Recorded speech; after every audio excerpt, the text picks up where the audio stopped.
My name's Sherry.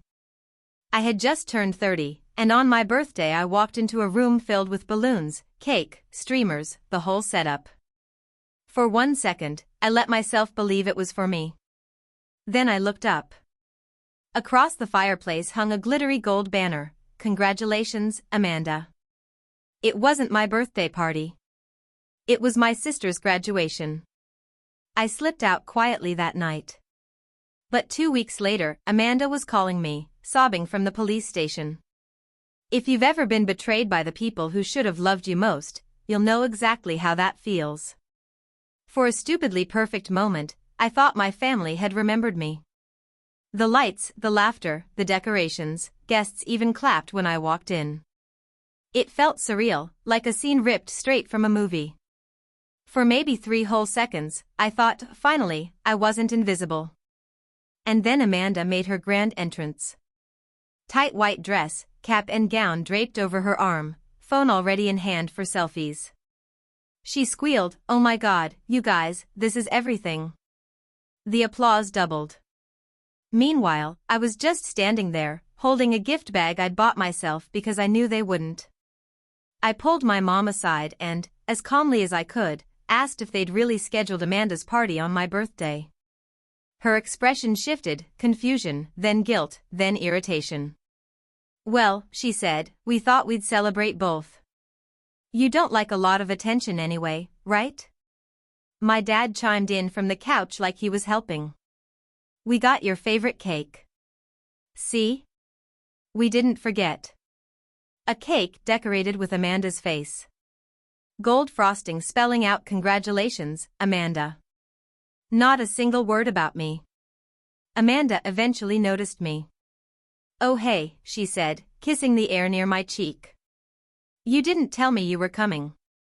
"Chill though, we can share the party, unless that makes you feel weird." She said it like I was a random guest. Then she added, "Hope you don't mind, we kind of used your credit card for the cake. It was just easier." That was the crack in my smile. I opened my banking app, and sure enough, there it was. $900 for catering. $500 for the venue. $200 for flowers labeled Amanda's big day. The shame burned hotter than anger. Not rage, yet. Just that sick feeling that squeezes your throat and makes it hard to breathe. I didn't argue. I didn't cause a scene. I just turned and left. They thought I'd sulk and move on, like always. But this time was different. I filed a police report. And that's why, 2 weeks later, Amanda was crying from a holding cell. Guess who wasn't in a single photo? Me. That's when the feeling shifted. I wasn't just hurt anymore, I was angry. Not loud, screaming angry. Cold. Controlled. The kind of anger that sharpens instead of burns. I didn't plan to rant on social media or cause a scene. No. I was going to do something smarter. Something they'd never see coming. Tell someone who could actually hold Amanda accountable. So I started collecting proof.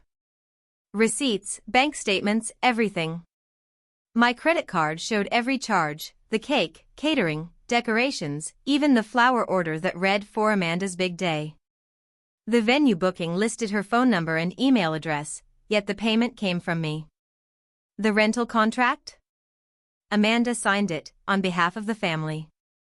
I even had old texts from months earlier where she joked, "You're not going to make a big deal about your birthday, right?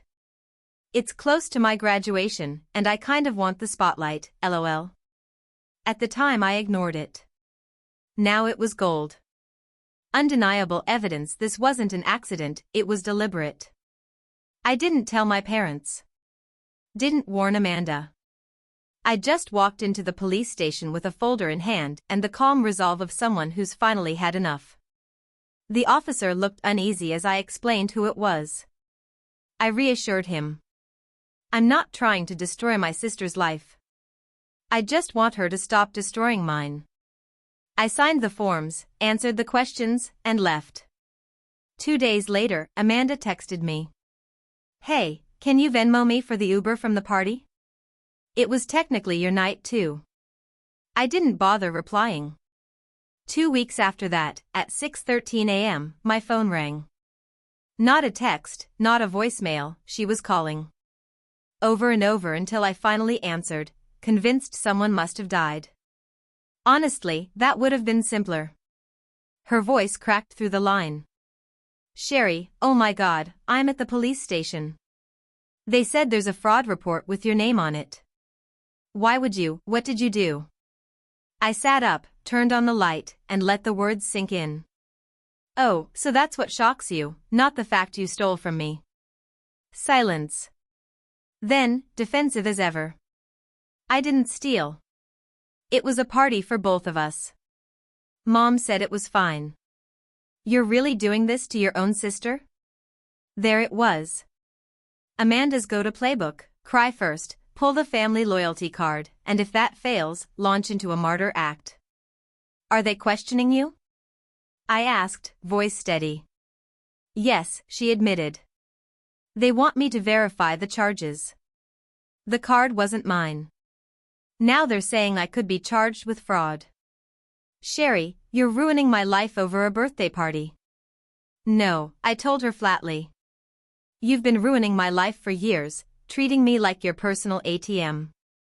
This is just the first time you're facing consequences. Later, I learned the full truth. Amanda had snapped a photo of my card months earlier when I'd left my wallet on the counter. She typed in the numbers manually for the venue, flowers, cake, everything. When asked by the officer, she admitted I'd never given permission. Her excuse? Well, she didn't say no. That was the logic we were working with. By afternoon, my phone was blowing up. My mom, you went too far. Amanda is devastated. My dad, you really want to throw your sister in jail over a misunderstanding? My aunt, who hadn't spoken to me in years, not everything has to be a lawsuit. Try talking like adults. I ignored every single one. Not because I didn't care, but because, for once, I cared more about myself. That night, Amanda showed up at my apartment.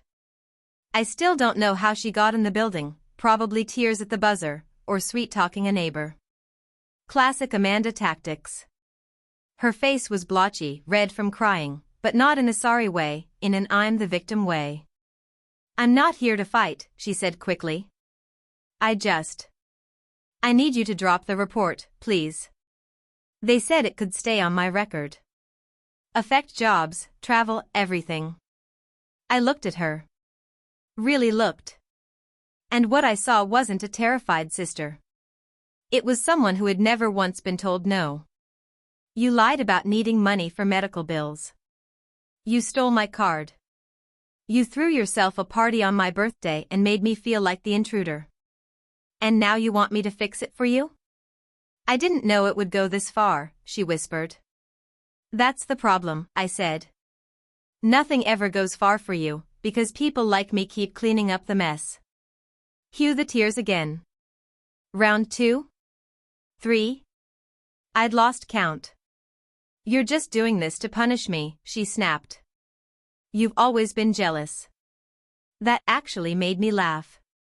Out loud. Jealous of you? Sure.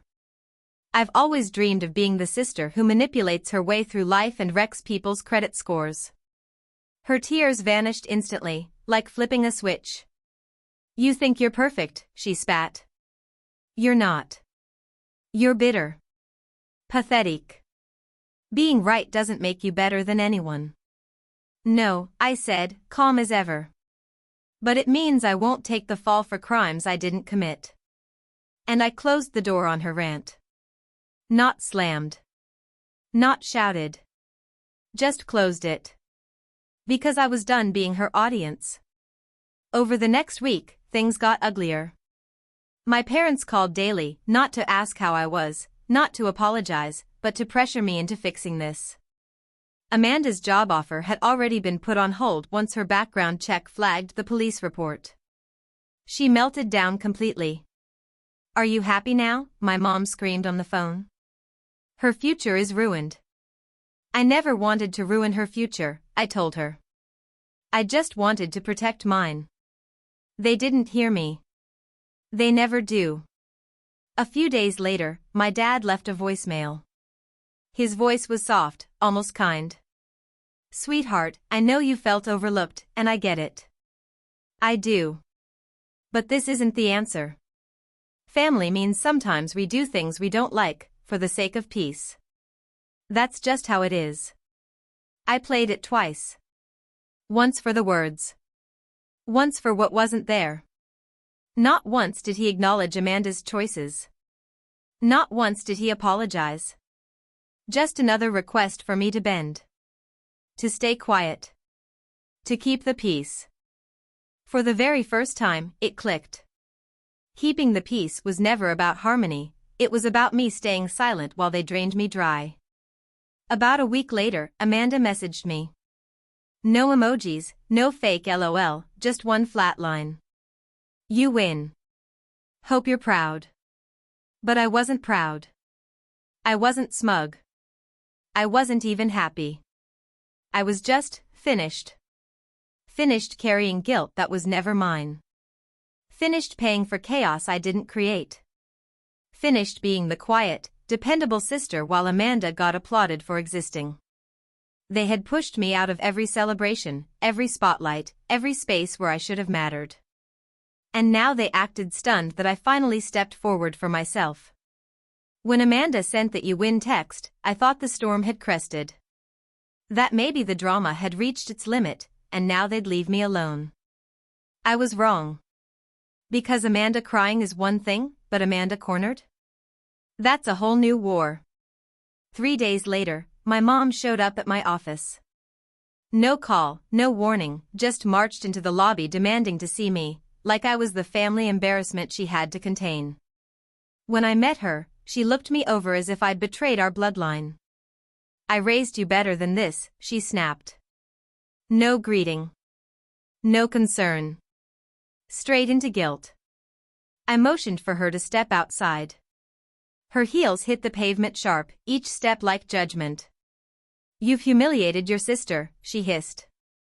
She might lose her job offer. Do you even understand? You could ruin her career. I said, yeah, that's kind of what happens when you commit fraud. Her face twisted, not with shame, but with rage. You're doing this out of spite over one birthday party.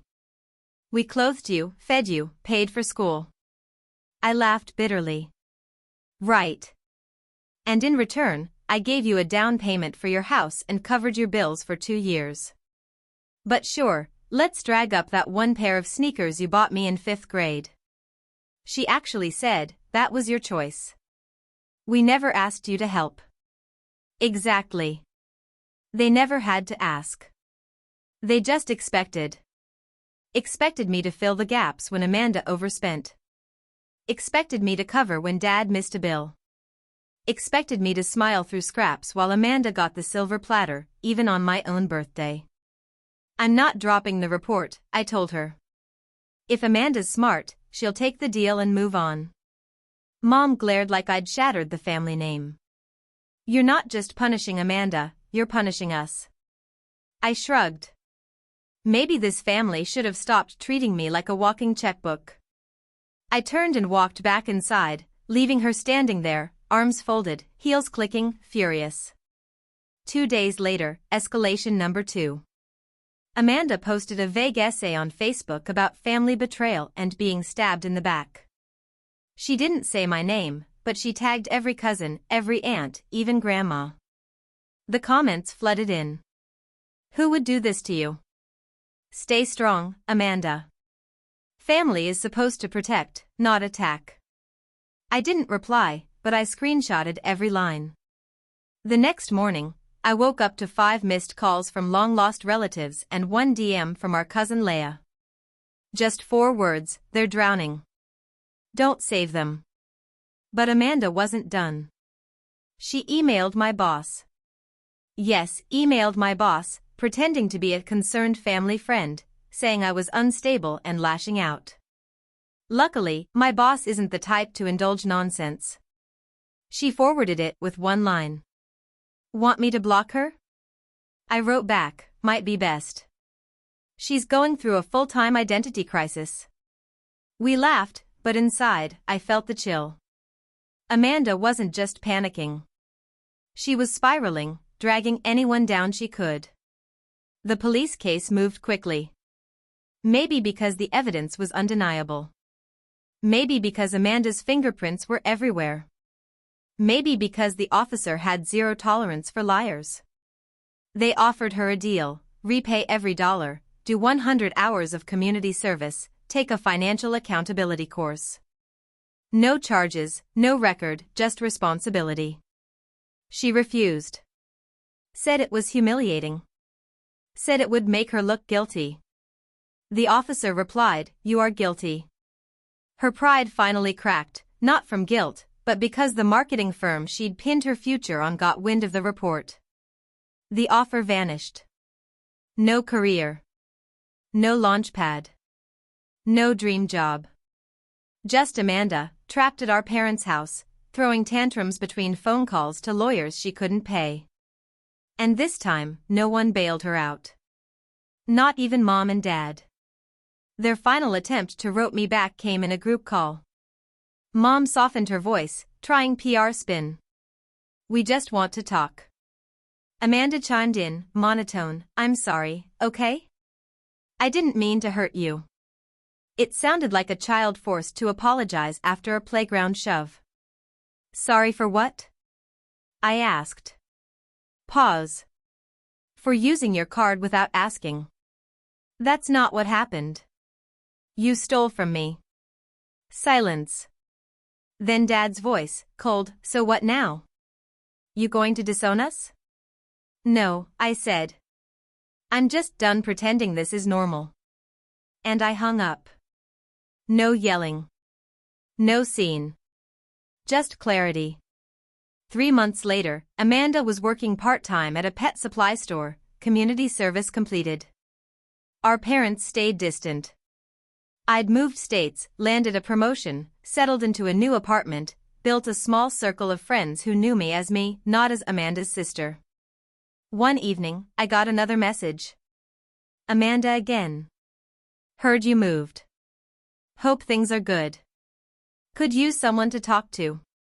I stared at it.